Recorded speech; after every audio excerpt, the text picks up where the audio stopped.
Hello, hello, hello. Welcome to the Lofty Entrepreneur Podcast. I am Tanisha Coffey, aka the Lofty Entrepreneur.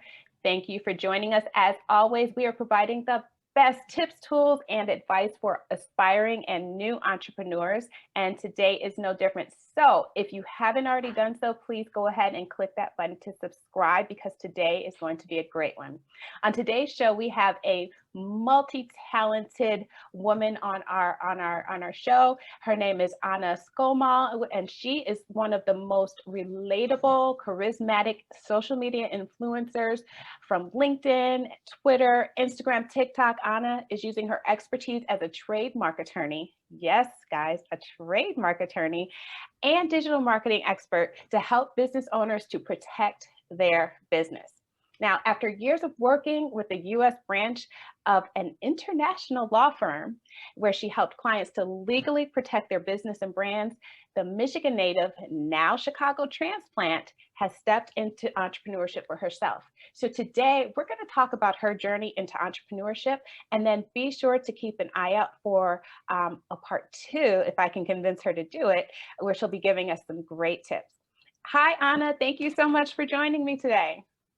Hi, thank you so much for having me. I'm honored to be here. Awesome, awesome. So how are things going out there? You're in Chicago still, right? I got that right, correct? Things are great. Yes, I'm still in Chicago. Things are amazing. Weather's great. Things are opening back up. So life is great. Awesome, awesome.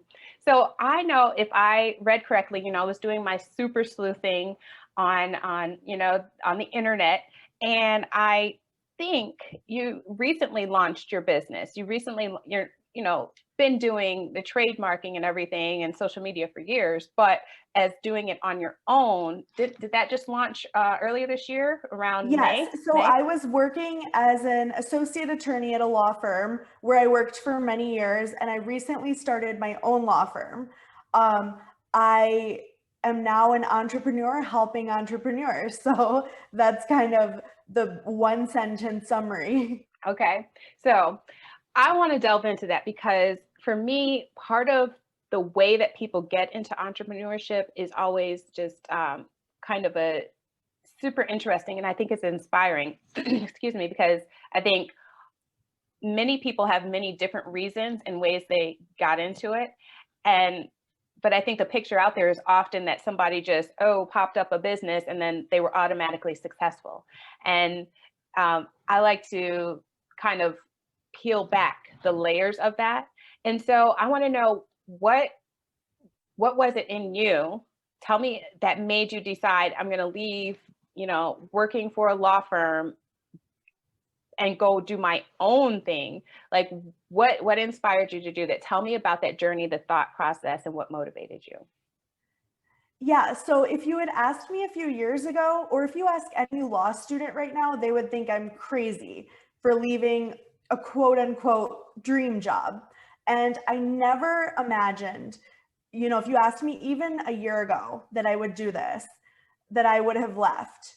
And if you stay at a law firm and you progress through the basically corporate ladder within the law firm, you eventually can become partner.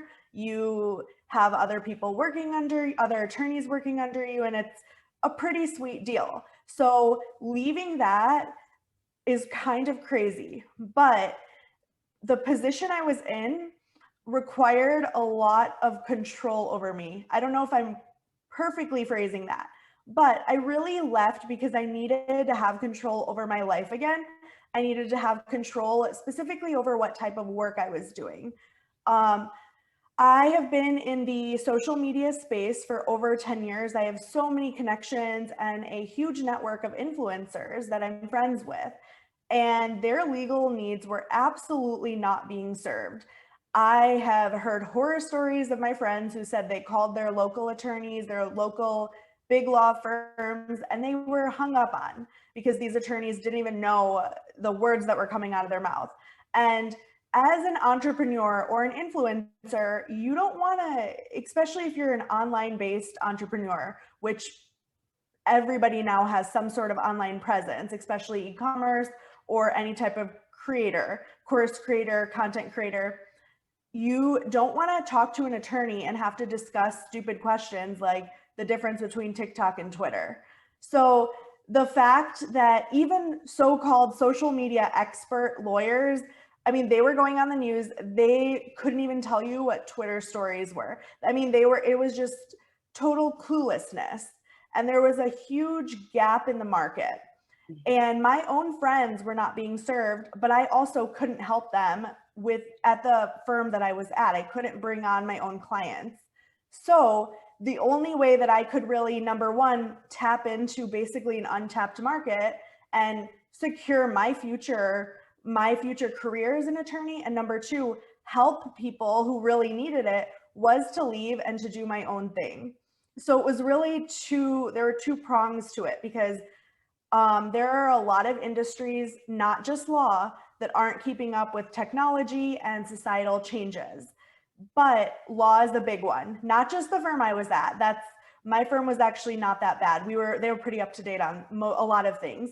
But in general, the legal industry is very, very behind, and definitely not keeping up with the way things are moving in the world, and automation and streamlining and providing value to clients. The current major law firm model actually is based in inefficiency, because they have a billable hour structure, and clients hate it. The attorneys who have to do the billing hate it. The only people that really benefit from that are the partners, who get to keep the money off the top and not really do the actual work. So I'm kind of the anti billable hour law firm. I don't do that. I am taking every single complaint that I've heard from people about lawyers and doing it my own way. And I think that is going to be much more useful, much more streamlined and pleasant for me. And also just being able to provide people an option and access to an attorney of my skill level where they couldn't get it otherwise, without paying 10 times my prices at a law firm. Right. And I think that's there's a couple things in there that I heard were hugely important, especially for people who are listening, who are those new entrepreneurs. You figured out a problem. You saw your audience, okay, your fellow influencers who were having these questions they're asking of these lawyers, trying to do the right thing, trying to set themselves up to protect themselves and their business. And they had law firms who were not even understanding their industry and their needs. So that's hugely important. And I think that was super smart to think, okay, great. I already know that there's an audience out there that has a pain point that I can actually solve. I have this expertise. And then, the second hand in how you're structuring your business, and realizing, financially, that for some, that can be a barrier, especially when you're working on the billable hours kind of concept, where you don't know what the end amount is going to be. And so as a new, for people who are new in business, or even just seasoned people who like to really watch their money, I think that's a great model, a great way, that you've decided to structure, how you're doing your business. Were there how much time did you take? So obviously, you're hearing from people, over time about the challenges they're having. When you decided that you wanted to go ahead and move into entrepreneurship, what was that timeline like? Did you do anything to prepare, or did you just say, you know what, I'm just going for it? What was that like for you? So I think I was really unhappy starting at the end of last year. Obviously, when we were all in the office, there was a lot of social aspects that were going into me liking my job. And then when lockdown hit, I mean, we were locked down starting, I think, February 2020. I can't even remember exactly when things got really bad, but we locked down and we were all working from home. So all of the staff, all of the attorneys at my firm, and that was okay. All of our work functions were okay. However, I didn't realize that I really only liked my job because I had friends there. I didn't actually like the business model. I did really like the clients I was working with, the individuals. And it was more of a social, it was very pleasant for me socially to get to work in that kind of environment. But the actual structure and the workload and the work itself and the business model were just nothing that resonated with me. So starting late last year, in late 2020, I was really unhappy. And in January of 2021, I knew that I was going to leave the firm at some point in 2021. I really wanted to hold out till the end of the year because, you know, my 401 would vest and all of this, but you know, it really just got down to a point where I was counting down the days. And I was like, okay, you know what? Of course, I have to caveat this and say I'm incredibly, incredibly privileged because my husband works and I'm very financially supported in any business venture that I would undertake by my family. And there was no pressure for me to stay at my job with my family. So that's huge because that is a huge stressor that I think keep a lot of people at their job. They just simply financially can't make that work. So I didn't have that concern. It was really just a courage thing. Like, do I really have what it takes to go out there and start from scratch, bootstrap things, figure it out? And you know, I'm an attorney. I'm really good at what I do, but at a law firm, you have multiple paralegals, multiple assistants, multiple other junior and senior attorneys and partners to help you do each and every task.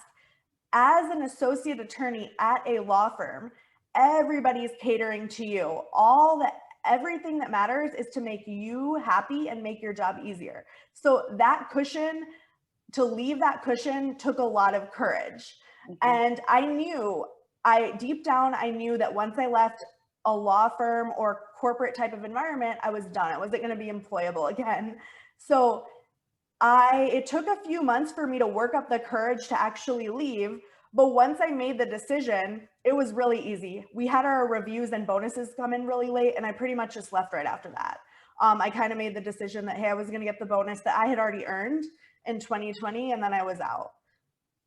So I think my mind was made up in January, and probably by March of 2021, I definitely had the courage to leave ASAP. I was just waiting for that bonus to come in.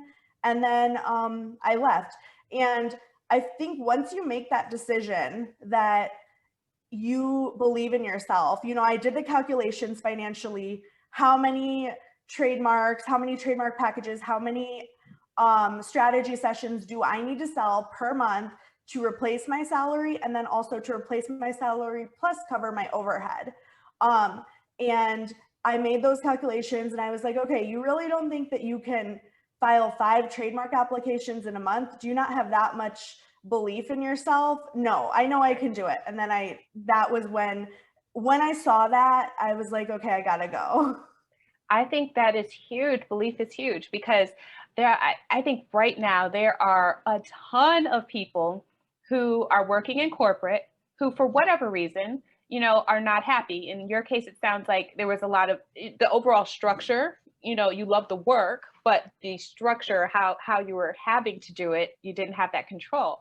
So for you, that was an issue. Some people just don't enjoy what they're doing, period. So I think that it's great that you were able to have that courage to change, because I think a lot of people, especially those coming from a corporate situation where they do have that regular paycheck coming in, where they do have those, you know, retirement contributions from their job, it's hard for them to walk away and say, I do believe in myself enough, and to literally say, with the skills and the expertise that I have, because everybody has those skills and expertise. When you're working a job for somebody else, they hired you because you can do something that they see value in. Now, that may or may not be the same thing that you want to start a business in, but the reality is you do have those skills, and could you use those skills to pay yourself? So I think you just mentioned as well about kind of doing that budget and reverse engineering and saying, okay, how much am I making now? What's my skill? What do I have to do to make sure that I can make the same or close to or more, depending on your needs, money that I'm making now? How many of those trademark applications, and reverse engineering it based on the prices that you're setting, based on the research that you've done, or you know what is the industry standard for those costs.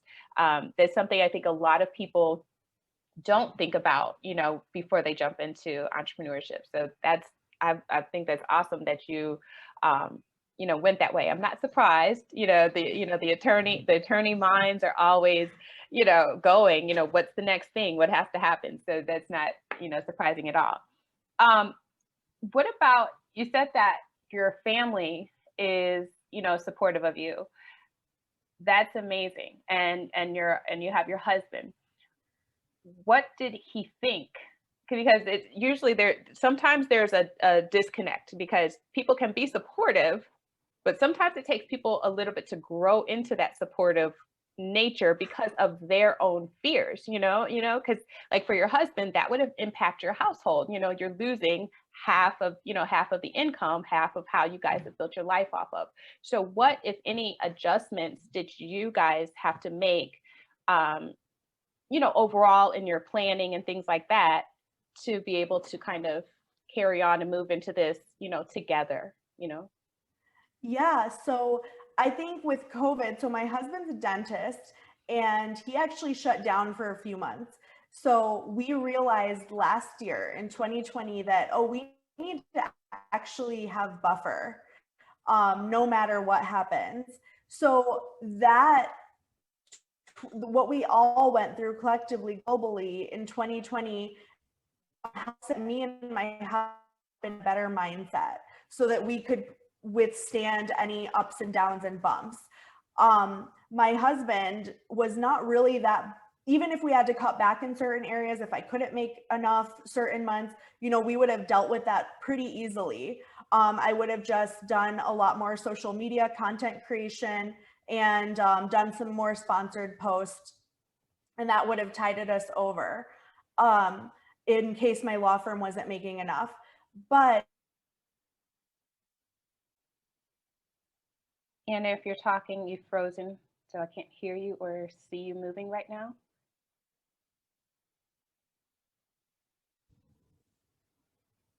There you go. You're back.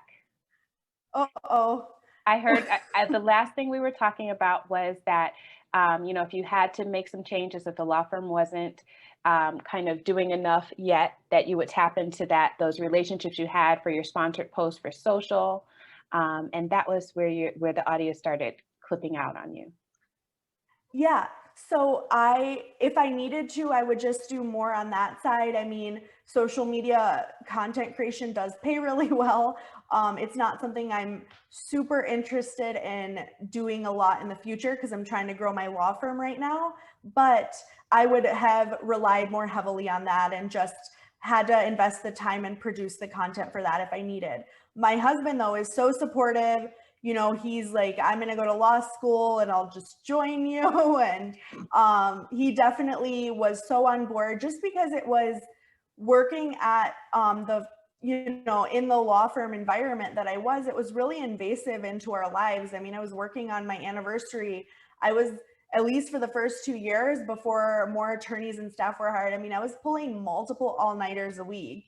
It was incredibly unhealthy, the expectations that were placed onto me, whether or not it was whose fault it was, I'm not pointing fingers. I clearly did those behaviors that were unhealthy, but the invasiveness, and basically they own you, they own your time. This is any job in corporate America.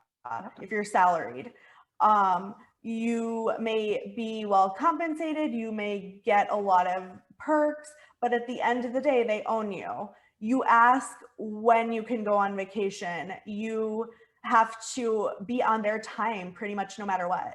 And if there were projects that came in or other people on the team fell through, always felt like it was slapped into my desk. And, I have to unexpectedly pull this all-nighter now. I mean, it was just any type of corporate salary job now, I feel like, especially for attorneys, it's very, very invasive into family life. And so my husband definitely did not like that at all. Mm-hmm. Because, you're not paid overtime, you're not really compensated for that. It's just expected. And then if you don't do that, you're really looked down upon. So my husband really did not like the invasion into our lives.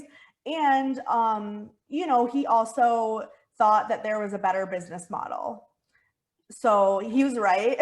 But so he was very, very supportive of me starting my own law firm. And I'm really lucky and grateful for that. You know, my dad and my husband said to me, we would feel bad if you didn't leave when you have this opportunity and support to do so, because it would make us feel like you don't have faith in us, that we'd be there to support you.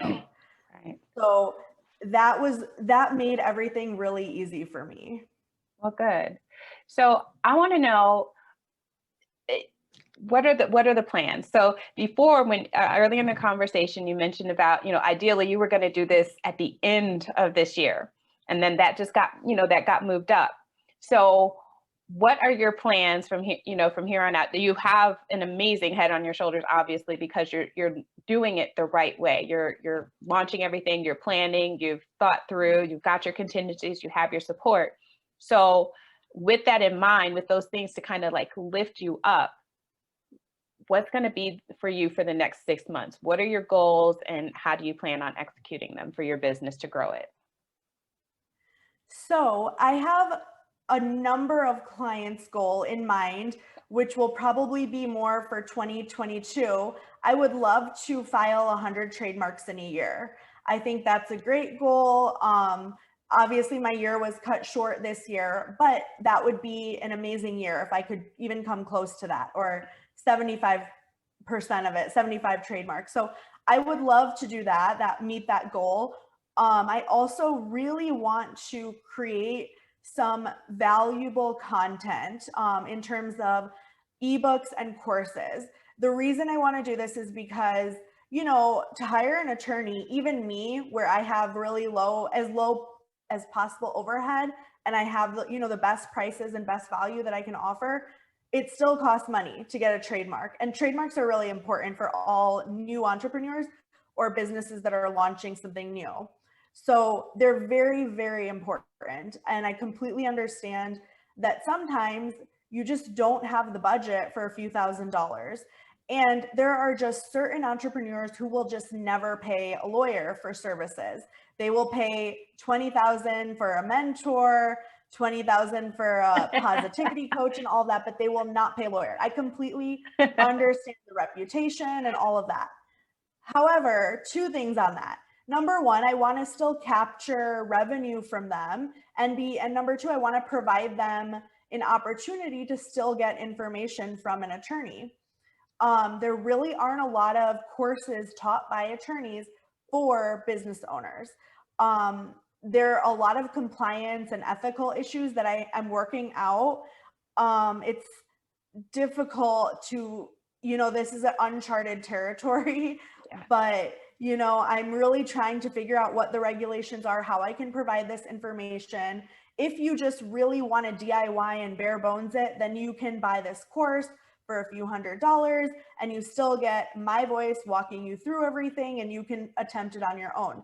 Do I overall recommend it? Absolutely not. But I think better to hear the instructions from me than, from LegalZoom, who have a lot of inaccuracies in their instructions. So, and other YouTube videos of other business owners showing you how to file a trademark, which also have a lot of errors and inaccuracies, because I've watched all of them to see what's out there. And I really want to be a voice of, not voice of reason, but a voice of fact, and be able to provide actual information that will help people. I don't take on clients that are trying to DIY things or bare bones things or a la carte things, because when that happens, they tend to just want me to review things and rubber stamp it for them. I can't do that. I can't, that will cut into my success rate. I need to do my trademark search. I need to do my clearance. I need to do the strategy. I need to do it all to get the best success rate. So I'm not one of the attorneys that rubber stamp stuff. I don't do the a la carte. I have one trademark package. That's kind of what I do. That's how I can maintain, control over the actual process and get the best results for people. So for people who don't want that, then I can offer them a course and really educate them I anticipate that they will actually take the course and then decide that they need to come to me. But with younger entrepreneurs and online entrepreneurs, they're very resistant to investing into their business. And that's really upsetting to me as somebody who's trying to help them. Right. I try to create as much content as I can, like on a daily basis, trying to educate, trying to meet people where they are before mistakes are made. Right. And I'm going to continue to do that. There's not really a lot of attorneys out there doing that. And I think it's, I love creating content. I want to continue to do that. I have large enough followings on a lot of platforms that I can actually monetize my content just based on views. It doesn't cost people anything. So that's the direction I'm going in. Okay. Well, for my goals for my law firm and my law content. I have some other side hustle projects going on, but those are still in the works. My law firm is definitely my main priority right now. All right, awesome. And I think that's totally true. Many people, so again, you have some people who come from corporate, or they come from a place where they're able to kind of plan out their entry into entrepreneurship, whether it is a full exit from corporate or whether it's a known exit, but they have time to plan and save. And then you have people who, like many people, probably who started businesses during the pandemic, who they were just left and they kind of had no other choice. They had to figure out, okay, how am I going to do this? And their budgets may or may not be in place. So I think it's awesome that, one, you are structuring the way you are because you recognize that challenge that people may have. Two, that as an entrepreneur, you have set your stance in saying, okay, this is my package. And no, I'm not going to a la carte and do kind of just this or just that, because you recognize that the entire process is what is in the best interest for your clients. Yes, it's how you work and you prefer to work, but at the end of the day, it is also what's best. If you skip the search part, well, there could be a problem down the line. So I think that's hugely smart. And just even your forward thinking with the courses and things like that. So I definitely, want to keep up with you. I want to know when that, those courses and other things get ready to launch from you. I want to go ahead and wrap up. I know you have a ton of other interviews today, but I want to go ahead and wrap up with you. But before I do, I want for you to let people know how they can reach out to you and connect with you so that they can, perhaps work with you, see about working with you. Absolutely. So I'm most active on Instagram and TikTok, and my username is just at Anna Skoumal. So ANASKOUM as in Mary, AL. And I answer all my DMs within hours. So that's the fastest way to get in touch with me. Or you can shoot me an email at lawyer@anna.law.